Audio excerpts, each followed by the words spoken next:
Mana yang tengah mencari pot nak sambut birthday atau anniversary dengan harga yang berpatutan termasuk sekali dengan table dekor, kek dan 2 jenis air buah fresh, Ena ada jumpa satu nang pucung untuk korang. Serius lah semua tu dapat satu rega. Serius weh, korang mampir je Yop Steak dan Seafood Bandar Kinrara Puchong. Untuk package macam ni ada 2 jenis, satu silver, satu lagi gold. Yang Ena punya ni set silver dan plating dia memang sangat cantik dan mewah ya. Dalam pinggan macam ni ada steak dan ikan siakap. Kalau korang tak kawan dengan ikan, boleh je ganti dengan beef ribs. Harga masih sama. Untuk sos pula ada 2 jenis dia bagi, sos tartar dengan black pepper. So terpulanglah pada korang nak kunyah macam mana. Yang penting nikmat betul-betul momen macam ni dengan kesayangan. Dan yes, dengan harga RM188 ni korang akan dapat meja dekor, blended juice untuk 2 jenis dan satu kek macam ni. Ngam lah untuk 2 orang kunyah.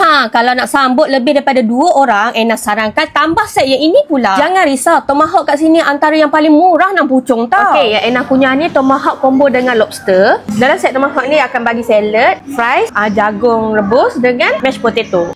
Ni lemak ni yang paling sedap ni. Okey.